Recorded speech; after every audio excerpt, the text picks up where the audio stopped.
Bonjour Madame Bedin. Bonjour. Merci de nous recevoir, Association Citoyens Musulmans. Donc première question, en 2010, le collectif contre l'islamophobie en France a recensé 188 actes islamophobes, 298 en 2011, 498 en 2012, soit une augmentation de plus de 57%. Qu'en pensez-vous ? C'est, je crois, dramatique et assez révélateur d'un climat en France, dans notre société, qui n'est pas sain, qui est tendu, où les gens ont peur. Les gens sont assez violents, moi je le remarque dans le cadre de la campagne municipale, il y a une vraie violence à fleur de peau dans notre société, et j'accuse personne en disant ça. Il y a, je crois, vraiment un sentiment aujourd'hui de malaise identitaire très fort, et de tous les côtés, au sein de la communauté musulmane de France, au sein d'autres communautés. Chez l'ensemble des Français, il y a cette espèce de sentiment d'identité qu'on serait en train de perdre dans l'Union européenne, dans la mondialisation, dans plein de choses. Et donc les gens se crispent et se replient sur eux-mêmes. Malheureusement, on le ressent sur des attaques islamophobes, sur des attaques racistes, sur des attaques antisémites. Et je crois que ça doit être condamné avec la plus grande force, mais ça me ramène à mon combat prioritaire, ici à Nanterre, comme dans mes activités associatives, comme en politique d'une manière générale, c'est l'éducation. Parce que tout commence à l'école de la République. Si on n'est pas bien dans son école, si on ne se sent pas intégré dès l'école, si on n'a pas l'égalité des chances de pouvoir réussir d'où qu'on vienne, peu importe le quartier, l'origine, en fonction de son travail, en fonction de son mérite, alors la République va pas bien. Et aujourd'hui, je crois que la République va pas bien, en grande partie à cause de l'école. Quelle est votre opinion vis-à-vis du silence des politiques face justement à cette vague islamophobe ? Si vous êtes élu, seriez-vous prêt à condamner publiquement ces actes ? Évidemment, mais je suis pas sûre qu'il y ait vraiment de silence. Des attaques, oui, c'est vrai, il y a des attaques islamophobes, mais il y a des attaques aujourd'hui à l'encontre de beaucoup de communautés, et je crois que c'est un climat général. Le problème, c'est que dès qu'on touche à l'islam en politique, soit on est catégorisé islamophobe, soit au contraire, on est traité de communautariste. Donc c'est aujourd'hui très difficile d'avoir un discours équilibré sur ce sujet extrêmement sensible, et je crois qu'il faut apaiser les tensions, et encore une fois, ça revient par un travail en profondeur dans les institutions de la République, à commencer par l'éducation.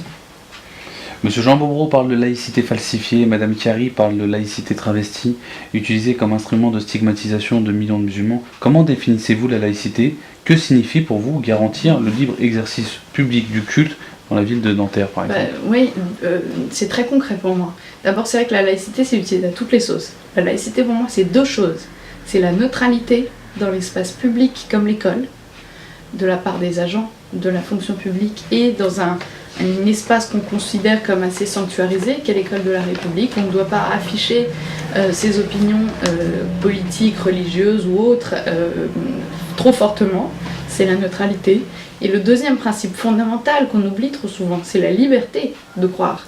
La liberté de prier, la liberté d'avoir des lieux de culte, la liberté de pouvoir exercer sa religion en toute liberté, pardon de la répétition, voilà, être simplement à l'aise aujourd'hui dans sa religion, dans la République. C'est ça la laïcité. Seriez-vous contre une école privée musulmane dans la ville de Nanterre ? Pardon, du coup je vous réponds, et je vais répondre en même temps à cette question-là, sur la laïcité concrètement à Nanterre. Ça touche un peu de loin, mais ça touche le domaine de l'éducation, bien sûr. La laïcité à Nanterre, d'abord, il y a des lois, il faut les faire respecter par tous, pour tout le monde. Et ça, c'est le rôle notamment d'une police municipale avec la police nationale. Ça, c'est sur l'aspect respect de la loi. Mais je crois que le rôle des élus, c'est aussi de faciliter la pratique des cultes pour tous. Et donc, c'est pour ça que nous mettrons en place ce que j'appelle un conseil extra-municipal de la laïcité, et de la vie civique, d'ailleurs, du vivre ensemble, c'est-à-dire un conseil dans lequel il y aurait des élus, bien sûr, parce que c'est eux qui portent les politiques municipales, mais pas que. Il y aurait l'imam, le rabbin, le prêtre, il y aurait des associations cultuelles, il y aurait des associations de parents d'élèves, et ensemble, dans ce conseil extra-municipal, on résoudrait au cas par cas les problèmes qui se posent. Il y a un problème à la cantine, on en parle, et on choisit les menus ensemble. On choisit la manière dont on va composer les menus ensemble, en se parlant. Souvent, le gros problème, c'est que les gens ne se parlent pas, se balancent des attaques à la figure sans se parler, sans échanger, sans prendre le temps de dialoguer, alors qu'en réalité, on est tous d'accord sur le fait qu'il y a la laïcité, et je ne connais pas un musulman à Nanterre qui va contre le principe de la laïcité. Simplement, ce que les musulmans veulent aujourd'hui, c'est qu'on respecte leurs droits de parents, par exemple, à faire en sorte que leurs enfants mangent ce que les parents ont décidé et non pas ce que l'État a décidé. Et ça, tout le monde peut le comprendre et on peut se mettre autour de la table pour en parler très concrètement. Voilà ce que je ferai en matière de laïcité. Sur l'école, je répète la question, l'école privée musulmane. Est-ce que j'accepterais qu'il y en ait une? D'abord, on ne peut pas s'y opposer. S'il y a le terrain, s'il y a les fonds, s'il y a voilà. Aujourd'hui, faire des écoles privées hors contrat en France, c'est légal. Maintenant, je m'assurerai évidemment que tout cela se fait dans une approche républicaine et non pas une approche communautariste. Ce qui me tient à cœur, parce que je crois que tout le monde aujourd'hui, musulmans, pas musulmans, ont envie de vivre ensemble dans un meilleur état d'esprit. Et que la fraternité est une valeur qu'on doit avoir tous en commun. Maintenant, bien sûr, une école privée, très bien, moi je suis en faveur d'écoles privées, justement à Nanterre, pour que chaque parent puisse retrouver dans un projet pédagogique ce qui lui plaît pour ses enfants. Je pense à la théorie du genre. Aujourd'hui, il y a des parents qui refusent, il y a eu la journée de retrait, je suis contre la journée de retrait, je préfère vous le dire, parce que je trouve que ce n'est pas bien de retirer ses enfants de l'école. En revanche, la colère qu'il y a eu derrière, de dire l'État, l'école n'a pas le droit d'apprendre à mes enfants des choses qui sortent de la lecture, de l'écriture, des apprentissages fondamentaux et qui relèvent de l'éducation des parents. L'éducation à la sexualité, c'est quelque chose fondamentalement qui relève des parents. Je comprends la colère qu'il y a eu à un moment donné derrière ça et je crois que d'autres types d'écoles peuvent correspondre à un souhait des parents de trouver un modèle pédagogique qui leur plaît. Bien sûr, encore une fois, dans le respect, dans la fraternité, dans le respect des lois de la République, contre une vision communautariste des choses. Je pense qu'à Nanterre, on doit tous vivre ensemble. Le problème à Nanterre, c'est que justement, les gens ne vivent pas ensemble à l'heure actuelle. Il faut faire en sorte que les parents soient contents, que chacun vive avec l'autre, et qu'on puisse avoir des écoles publiques, privées, sous contrat, hors contrat, accessibles à tous, avec un modèle de bourse. Nous mettrons en œuvre des bourses municipales pour que, par exemple, si on fait une école privée, tous les enfants puissent y accéder à partir du moment où il y a un vrai souhait, une volonté de travailler, des bourses au mérite, par exemple, ça peut être accordé par la municipalité. Bref, je crois qu'à Nanterre, c'est pas être contre le public ou contre le privé, c'est simplement être en harmonie, avoir du public et du privé, et faire en sorte qu'il y ait une offre scolaire vaste et que ce soit le parent qui décide et personne d'autre ce que ses enfants doivent apprendre et où. Quelle est la situation donc, du lieu de culte justement sur la ville de Nanterre? Alors aujourd'hui, il y a plusieurs mosquées déjà, il y a surtout deux grands projets de mosquées en construction, deux quartiers différents de la ville. Moi, d'abord, encore une fois, ça ne relève pas des élus, ça relève d'initiatives privées. Privées au sens où ce sont des gens qui à un moment donné décident et financent eux-mêmes, en cherchant les financements, de la construction d'un lieu de culte. L'État n'a pas à s'en mêler, sauf à faire en sorte que, encore une fois, ça se fasse d'abord en toute sécurité, pour le voisinage, qu'il n'y ait aucun problème, par exemple, et ça va être le cas avenue Clémenceau, de foule. Par exemple, il y a un parking, je crois, d'une 30aine de places pour une mosquée qui va accueillir des milliers de personnes. Donc ça va poser des problèmes en termes d'ordre public. Ça, c'est le rôle du maire. Aujourd'hui, il n'a pas assumé ce rôle-là avec cette mosquée-là. Donc faire en sorte que l'ordre public soit garanti, qu'il n'y ait pas de danger, de foule, de cohue, etc. Ça relève du maire. Et ce qui relève du maire, c'est de faire en sorte que les citoyens de sa ville puissent exercer leur religion dans le respect de la République et avoir leur lieu de culte. Donc je suis favorable à la construction de ces lieux de culte, tant qu'ils se font, encore une fois, dans le respect de tous et des règles premières de sécurité. Dernière question concernant donc, le volet des citoyens musulmans. Bon, vous avez répondu à la question concernant donc, les repas dans les écoles. Concernant donc, le cimetière, dispose-t-il aujourd'hui d'un carré musulman? Oui, et je ne crois pas que ça pose aujourd'hui, à ma connaissance, mais on n'a pas parlé de problème. Excellent. Alors là, Concernant votre programme politique, pour la jeunesse et l'école, quelle est votre politique au sujet des jeunes qui quittent définitivement le milieu scolaire trop tôt? Et que c'est trop tôt, et que ça ne devrait pas arriver, qu'aujourd'hui ça arrive trop dans une ville comme Nanterre, où vous avez une chance sur 4 seulement d'avoir le bac, comme vous faites votre scolarité à Nanterre, 25%. Ce qui est catastrophique, les écoles de Nanterre ne sont pas à la hauteur, les familles fuient Nanterre, ça c'est la réalité. Et on peut vous dire le contraire, vous n'entendrez jamais autre chose dans les rues que des familles qui vous disent soit on a mis nos enfants dans le privé, soit on pense à déménager parce qu'on ne sait pas où est-ce qu'on va aller ils restent à peu près en maternelle, un peu le primaire, et ensuite ils partent dans d'autres établissements. Donc restent à Nanterre des familles qui n'ont pas les moyens, ni financiers ni sociaux, en termes de pistons, en termes aussi de connaissance de il faut faire telle ou telle option pour quitter la ville, se retrouvent là des familles qui sont souvent en difficulté ou qui sont socialement en difficulté aujourd'hui, c'est-à-dire qu'ils n'ont pas les réseaux, ils n'ont pas l'argent, ils n'ont pas les moyens de sortir leurs enfants de Nanterre. Et ça, c'est grave. C'est grave parce que c'est la ghettoisation et l'inverse de la mixité sociale. Donc on a des familles démunies aujourd'hui face à la scolarisation de leurs enfants, qui subissent au lieu de choisir. On en revient à la question des écoles privées ou publiques. Les familles, elles ont besoin de choisir l'éducation de leurs enfants. C'est pas le cas à Nanterre.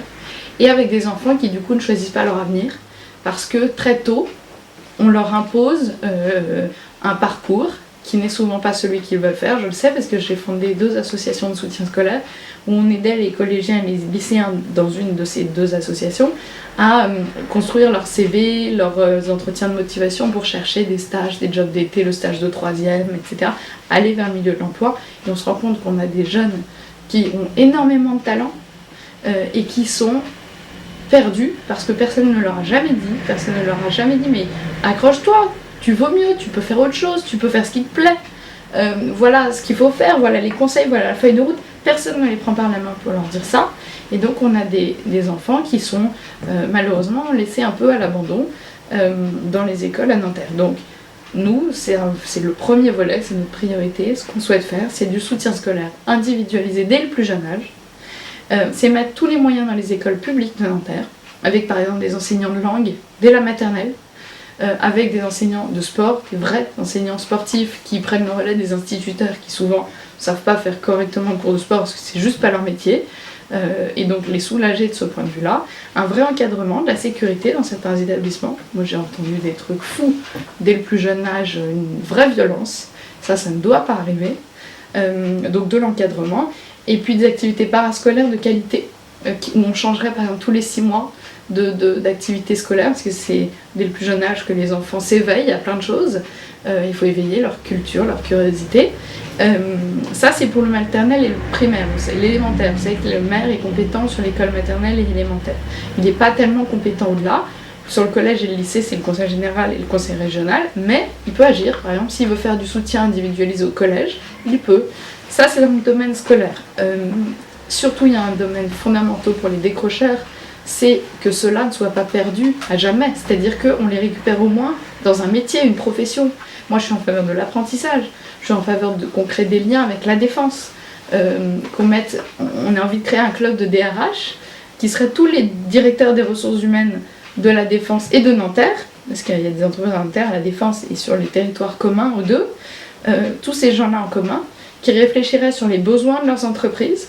Et nous, la municipalité, on pourrait soit trouver les jeunes qui correspondent aux besoins des entreprises, faire un service de mise en lien de l'offre et de la demande, soit, en étant un peu plus innovant, mettre en place des formations qui permettent, en fonction des besoins, de former les jeunes de la ville à ces métiers-là. Je vous prends un exemple concret, il y a l'Arena qui va être construit, l'un des plus grands stades de France, juste à côté de la Défense, dans le quartier, l'un des quartiers de Nanterre, au Parc Nord, près des terrasses. Ça va être un stade formidable, il va y avoir beaucoup d'événements, de l'événementiel là-bas. Eh bien, on pourrait très bien imaginer qu'on va créer une école de formation spécifique à l'événementiel, ou attirer une école de formation d'événementiel à côté, et on va former des Nanterriens à l'événementiel, ce qui fait qu'ils vont trouver des jobs dans l'Arena dans les années qui viennent, et que là, comme ça, on fait en sorte que l'emploi reste à Nanterre et que les gens de Nanterre soient qualifiés pour ces emplois-là. Voilà. C'est ça le rôle de la municipalité, c'est d'être en avance sur l'offre et la demande pour faire en sorte que les jeunes qui vont sortir du système scolaire, ils correspondent aux demandes d'emploi qu'il y a dans le bassin d'emploi local. Concernant la sécurité, la délinquance, le trafic de drogue, comment comptez-vous y remédier sur la ville de Nanterre ? Écoutez, il y a le maire, en théorie, est compétent en matière de police. Il est le garant de la loi de la République sur son territoire. Il est le premier magistrat de la ville. Et en plus, à Nanterre, il a beaucoup d'argent. Il a 260 millions d'euros de budget. C'est l'une des villes les plus riches de France. en ramenant le budget de la ville par tête. C'est une ville qui est riche, Nanterre, contrairement à ce qu'on peut penser. Et aujourd'hui, cet argent, il n'est pas dépensé là où il faudrait. Par exemple, en matière de sécurité, c'est une catastrophe. Or, le maire peut, avec cet argent, et on sait comment le faire, on sait où dégager les économies qu'il faut pour financer une police municipale qui servirait enfin à faire régner un petit peu plus de sécurité, un peu moins de climat d'impunité. À Nanterre, on peut tout faire, hein, rouler sans casque, dans le sens inverse, sur les trottoirs, les incivilités au quotidien, les crachats, les couches qui volent par les fenêtres, enfin des trucs de fou qu'on ne verrait pas s'il y avait de la police municipale qui serait en prévention, qui serait en proximité avec les habitants, en accompagnement. Et ça, on peut le faire, on a les marges de manœuvre budgétaires pour le faire. C'est du recrutement d'agents qualifiés. Et ça, c'est typiquement une chose dont le maire a la compétence et qu'il peut faire s'il le voulait. Concernant donc le chômage, quels sont les moyens à apporter pour réduire donc le chômage des jeunes ou des moins jeunes d'ailleurs dans la ville? Alors je vous en ai parlé en grande partie, c'est le lien avec la défense. Il y a aussi une chose dont on peut parler, c'est le lien avec l'université. Aujourd'hui on a quand même une université de 40 000 habitants, de 40 000 étudiants au sein de la ville. Et Nanterre n'est pas tout sauf une ville étudiante. Nanterre pourrait être une ville étudiante, une ville où les jeunes ont envie d'aller, ont envie de sortir, ont envie de rester, ont envie de travailler. Et cette université, il faut l'ancrer dans la ville. Donc il faut créer beaucoup plus de passerelles entre les collèges et les lycées, mais aussi des passerelles avec la défense, et réfléchir comme ça à tout un tas de structures, de passerelles entre les établissements scolaires, l'université, la défense, et matcher la demande, l'offre, la formation en fonction des besoins. Avez-vous connaissance de l'état des comptes de la ville dans quel état sont-ils? Alors, oui et non. Oui, bien sûr, parce que c'est mon job de candidate de l'opposition de bien connaître tout ça. Donc je peux vous en parler. Je peux vous dire par exemple que le budget n'est pas si mal tenu. On pourrait penser qu'il y a des gros problèmes de fiscalité locale, d'endettement. En réalité, on n'est pas si mal, mais là où on a un vrai souci, et que c'est inquiétant pour l'avenir de la ville, c'est que d'abord l'endettement a explosé en 10 ans, mais ce ne serait pas inquiétant. Si un endettement fort, ça peut ne pas être inquiétant si c'est investi. Donc en soi, le ratio de l'endettement, on peut se dire, bon, ok, on est endetté, mais à quoi ça sert? Et c'est là le fond du problème. Or à Nanterre, ça ne sert pas à investir, ça ne sert pas à préparer l'avenir, ça sert à nos dépenses de fonctionnement. Ça sert à la vie quotidienne. Or, on sait bien, c'est comme un ménage. Hein. Quand on fait un emprunt pour acheter une maison, on prépare l'avenir, c'est faisable. Et on est encouragé même à le faire. Mais quand on fait un emprunt pour payer les pâtes et le riz au quotidien, là, ça commence à devenir un vrai problème. Or, c'est ça qu'on fait à Nanterre aujourd'hui. On s'endette pour payer les dépenses de base de notre vie. Ça, c'est un sujet. Mais nous, ce qu'on veut faire là-dessus, c'est un audit, parce que de l'argent il y en a, c'est un audit de la ville par un organisme indépendant. Parce que ça fait 80 ans que Nanterre est gérée de la même manière, avec les mêmes gens, qui ont les mêmes habitudes. Donc ce que nous proposons, c'est un audit indépendant qui regarderait toutes les dépenses et les politiques publiques menées par la ville, et qui regarderait où est-ce qu'il y a des économies à trouver. La Chambre régionale des comptes a commencé ce travail-là, mais n'a pas eu accès à l'ensemble des informations. L'opacité des comptes est assez soucieuse et problématique dans la ville. Donc regardez où est-ce qu'il y a des économies à faire et faire ces économies-là. Parce qu'on a de l'argent, il faut regarder comment il est dépensé. Aujourd'hui, c'est ça qui pose vraiment problème à la ville. Quelle sera votre politique en matière d'impôts locaux? Ça, c'est un engagement fondamental et je m'y tiendrai, zéro augmentation d'impôts. Comment? Premièrement, parce que je viens de vous dire, des économies. Là où on n'en fait plus, parce qu'on ne cherche même pas à faire des économies à Nanterre, donc faire des économies sur la gestion, avoir une gestion rigoureuse de la dépense publique, de l'endettement, des investissements, une politique de bonne mère de famille, j'allais dire, et en même temps faire venir l'argent à Nanterre. Et ça, c'est par le développement économique. On a la défense, c'est une ressource formidable, on ne l'utilise pas. On a les bords de Seine, on ne les utilise pas. On a encore une fois des tas de friches, les gros, on ne les utilise pas. Il faut faire venir les entreprises à Nanterre, c'est autant de richesse et d'emplois pour les Nanterres. À l'heure où les responsables politiques sont malmenés, perdent en crédibilité, on me le dit souvent, on me dit mais pourquoi on vous croirait? De toute façon ils nous ont tous menti jusque-là, on n'y croit plus.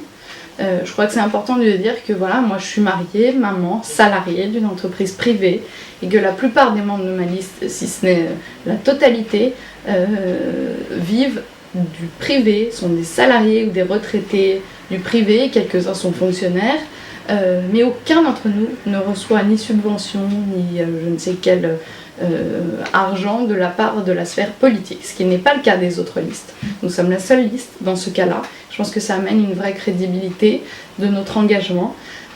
Et puis, non, une dernière chose, c'est que notre priorité, ma priorité, c'est l'égalité des chances. J'aime Nanterre, je l'aime vraiment, j'ai choisi de vivre ici. Mais quand on voit que vous avez une chance sur 4 d'avoir le bac, quand on voit le nombre de talents qu'a cette ville et qui ne sont absolument pas aidés, accompagnés vers la réussite, qu'au contraire on est dans une spirale de l'échec, qu'on aide toujours les mêmes, qu'on n'aide pas ceux qui travaillent à s'en sortir, qu'on ne les encourage pas, qu'on les laisse sur le bord du chemin, ça me rend malade. Et j'ai juste cette dernière chose à dire aux Nantériens, c'est à un moment donné, posez-vous la question de savoir s'il y a des élus qui sont venus chez vous, qui sont venus à votre rencontre, qui sont venus au pied de chez vous, et vous dire maintenant on va prendre en compte, on va prendre soin de vous. Voilà, on va prendre soin de vous, on va prendre soin de chacun d'entre vous, et on va faire en sorte que vos espoirs pour vos enfants, pour vous-même, puissent s'accomplir, que simplement vous puissiez trouver un avenir meilleur dans cette ville, que vous soyez fiers de Nanterre, que vous soyez heureux d'y vivre, d'y travailler, de vous y promener, que vous vous y sentiez en sécurité, que vous soyez dans le bien-être. C'est ça que je recherche aujourd'hui, c'est le bien-être de chacun des Nantériens et des Nantériennes. Et aujourd'hui, je crois que notre action, nos motivations, notre engagement de société civile vis-à-vis de nos habitants, de nos citoyens, concitoyens qui habitent Nanterre, cet engagement-là, il est sincère, je crois que vous le savez. Maintenant, on se connaît un petit peu pour beaucoup d'entre nous, vous savez que c'est sincère, et vous savez que je n'ai qu'une envie, c'est faire en sorte que ça puisse changer et s'améliorer, parce que, voilà, vous méritez mieux, nous méritons mieux, et nos enfants méritent mieux aujourd'hui à Nanterre. Merci de nous avoir reçus. Merci à vous.